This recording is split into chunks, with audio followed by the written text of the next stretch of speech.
FASTag புதிய விதிமுறை அமலுக்கு வந்துள்ள நிலையில் வாகன ஓட்டிகள் தெரிவித்த கருத்துக்களை பார்க்கலாம்.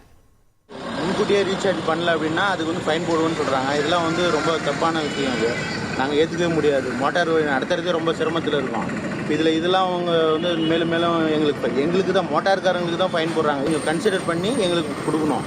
நீங்கள் நினச்ச மாதிரி நீங்களே நினச்சி எல்லாத்தையும் ஏற்றி எங்ககிட்ட கேளுங்க, மோட்டார்காரங்க கிட்ட கேட்டு இது நடவடிக்கை எடுங்க. ரோட்டில் பணம்னாலும் பார்த்தீங்கன்னா டபுள் அடிக்கிறாங்க. அதே மாதிரி ஓவர் ஃபுட்டானாலும் டபுள் அடிக்கிறாங்க. ஸ்பீட் பரவாயில்ல, ரோடும் நல்லா இல்லை. சேலத்துன்னு வந்தால் ஒரு மாதத்தில் வந்துடலாம்.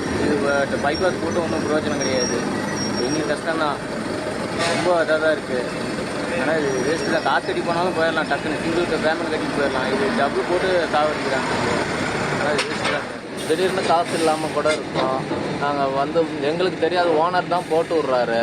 ஓனர் போட்டு விட்றையில் நாங்கள் ஒரு பேஸ் வந்து தான் போய் ஆகணும். அவங்க போட்டு விட்றேன்னு சொல்கிறாங்க, சமீபத்தில் போடாமல் விட்டுறாங்க.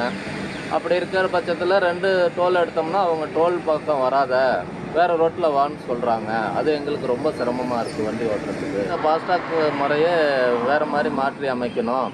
அப்படி இல்லைன்னா வருஷத்துக்கு ஒரு டைம் கட்டுற மாதிரி செஞ்சுக்கலாம். பணம் இல்லாட்டாலும் இல்லை எங்கள் மேலே இது இல்லாட்டாலும் எந்த தப்புமே எங்கள் டேகில் இல்லாட்டாலும் அவங்க எடுத்து இங்கே விடு அங்கே விடு, பணம் இல்லைன்னா பணம் கட்டிட்டு போ 2 மடங்காக தான் அப்பத்துலேருந்தே வசூல் பண்ணிட்டு இருக்காங்க. இப்போ புதுசாக பண்ணல, இப்போ சும்மா அறிவிச்சிருக்காங்க. அவசரம் அப்பத்துலேருந்தே 2 மடங்கு பணம் கொடுத்து தான் போகிற மாதிரி இருக்கு வச்சுருக்காங்க. இது கண்டிப்பாக வந்து ஏற்றுக்க முடியாது. இந்த மாதிரி ஒரு நடவடிக்கை இருந்துச்சுன்னா மறுபரிசீலனை பண்ணணும். இல்லை 2 மடங்கு ஏற்றுற ஒரு பக்கம், இந்த ஃபாஸ்டாக்னால வந்து நம்ம ஒரு டெஸ்டினேஷன் போய் சேர்றது அப்படிங்கிறது நம்ம சீக்கிரமாக போய் சேர முடியறது இல்லை. ஸோ மொத்தத்தில் டோல்கேட்ன்றது ஒரு பெரிய மோசடி.